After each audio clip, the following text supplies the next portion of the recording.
झूमने नाचने गाने का दिन है सारे प्रदेश के लोगों के लिए। एक ऐतिहासिक दिन है कि कोई सरकार तीसरी बार बनी है, पहली बार। ये प्रदेश के लिए भी, देश के लिए भी, देश की राजनीति के लिए भी ऐतिहासिक दिन है, क्योंकि आज से पहले खाली नकारात्मकता के आधार पर सरकारें बदलते रही हैं। एक सरकार ने गलत काम किया, लोगों ने उसको हटा दिया, दूसरी आ गई, फिर उसने आगे गलत काम किया, फिर उसको पहली वाली को ले आए। पहली बार है कि 3 बार लगातार भारतीय जनता पार्टी की सरकार को बनाया गया। हालांकि हमारे विरोधी जो थे, जो रोज रात को मुख्यमंत्री बन के सोते थे, मैं नाम नहीं लेना चाहता क्योंकि जब लोगों ने बुला दिया तो मुझे उनका नाम लेने की क्या जरूरत है। रोज मुख्यमंत्री लेके बन के सोते थे, कई फुट उछलते थे कि anti incumbency, anti incumbency, anti incumbency. कहाँ एंटी इनकम्बेंसी? अरे प्रजातंत्र में जो पास फेल करती है वो जनता करती है। जनता ने हमें पास किया, हमारी प्रो इनकम्बेंसी थी। लोगों को लगा कि हाँ ये काम करने वाली सरकार है और ये भारतीय जनता पार्टी है।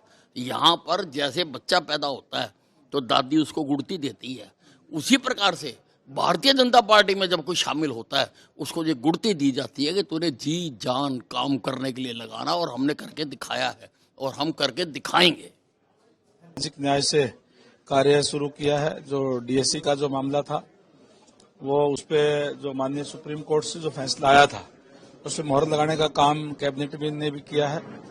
और इसके साथ साथ किसानों को जीरी की खरीद पे कोई दिक्कत परेशानी ना आए उस पर भी चर्चा की गई। बाजरे की खरीद पे भी चर्चा की गई और समय से किसानों की पेमेंट उनके खातों के अंदर जाए, इन तमाम मुद्दों पर चर्चा की गई। इसके साथ साथ क्योंकि अभी बिजाई का समय जो है और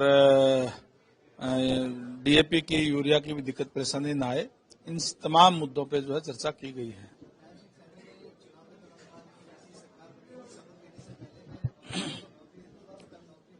बिल्कुल निश्चित तौर पर जो वायदा लोगों से किया, भारतीय जनता पार्टी जो वायदा करती है वो करती है। यूं नहीं कोई केवल कह दिया चुनाव के अंदर करे ना। हमने चुनाव के अंदर जो संकल्प पत्र है उसमें कहा है कि 2 लाख युवाओं को हम और नौकरी देने का काम करेंगे बिना पर्ची बिना खर्ची के। और उसकी शुरुआत जो कल शपथ लेते ही करने का काम किया। 24,000 से ज्यादा युवाओं को घर बैठे बिठाए बिना पर्ची बिना खर्ची के नौकरी देने का काम किया है और ये आगे भी रेगुलर इसी तरीके से चलता रहेगा, क्योंकि वायदा 2 लाख युवाओं को नौकरी देने का किया गया है। और भी जितने भी वायदे हमने जो किए हैं उस पे आने वाले समय में नायब सैनी जी के नेतृत्व के अंदर कार्य करते हुए उन वायदों को पूरा करने का काम करेंगे।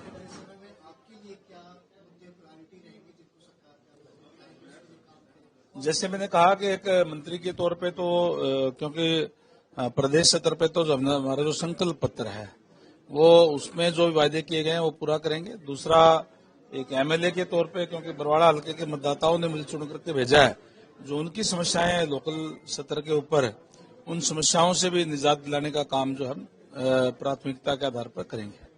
माननीय मुख्यमंत्री जी का शीर्ष नेतृत्व के साथ बातचीत करके उनका विशेष अधिकार है। वो हम तो ये है कि जो जिम्मेवारी जो लगाएंगे वो उसको खूब अच्छे से करें।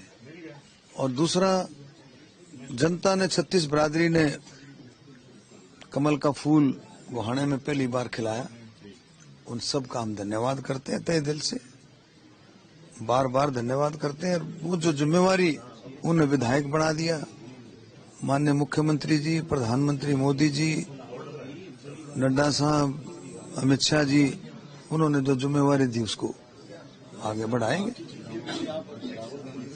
आज सबसे पहले वो ही डिस्कस हुआ कि किस प्रकार से हमारे जो किसान जो हैं उनको दिक्कत नहीं आनी चाहिए, क्योंकि उठान चल रही है और उठान का टाइम है और मंडी की व्यवस्था अच्छी होनी चाहिए। किसानों को किसी प्रकार की दिक्कत नहीं आनी चाहिए, डीएपी की जो दिक्कत है वो नहीं होनी चाहिए।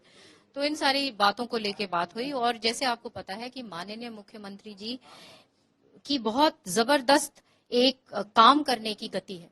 जैसे कल ही उन्होंने अपने पहले कलम से हमारे जो नौजवान जो बच्चे हैं अपने बलबूते पे वो नौकरी पे उनके सारा का सबका सिलेक्शन कराया। 24,000 बच्चों का सिलेक्शन हुआ है। गांव-गांव से हमें फोन आ रहे हैं कि हम अपने बलबूते पे लगे हैं। तो ये एक बहुत बड़ी बात है जहां पे सरकार ने बिना पर्ची खर्ची के काम किया, और वो सारी जो चीजें हैं, वो ये नतीजा ये हुआ कि आज के दिन जबरदस्त तरीके से लोग साथ खड़े हैं।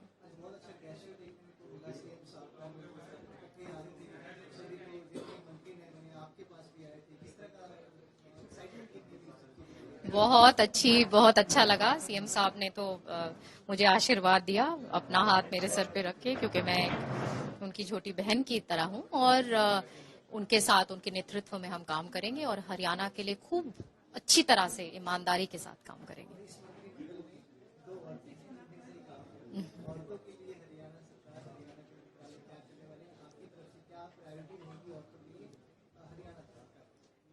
सबसे ऊपर प्रायोरिटी महिलाओं के लिए है, और ये हमारा संकल्प पत्र में भी सबसे पहला संकल्प महिलाओं के लिए था। चाहे 2100 रुपए की बात हो, चाहे स्कूटी ग्रामीण लेवल पे, जैसे मैंने कहा कि हमारी बच्चियां काम इतना मेहनत करती हैं, पढ़ाई करना चाहती हैं, आती हैं हमारे पास, बोलती हैं कि हमारे पास ये व्यवस्था, जैसे हमारे स्कूल में कभी कभी उनको साइंस पढ़ना होता है, साइंस नहीं होता, कॉमर्स नहीं होता ग्रामीण लेवल पे, और बहुत काबिल बच्चे हैं और अपनी जी जान लगाते हैं। तो उन बच्चों के लिए, ताकि वो पीछे ना रह जाएं, तो ग्रामीण बच्चियां जब वो जाएं कॉलेजेस में, उनके पास स्कूटी हो। तो इस प्रकार की जो चीजें हैं, और इन चीजों को आगे लेके जाएंगे, यहीं तक नहीं आगे भी, ताकि ये वर्ग और स्ट्रांग हो। 33% रिजर्वेशन माननीय प्रधानमंत्री जी ने हमारे महिला वर्ग को दिया है, और आप इससे देखिएगा कि आगे किस तरीके से ये रूपरेखा बदलेगी, किस प्रकार का पार्टिसिपेशन। आज भी जब हम जाते हैं, महिलाओं को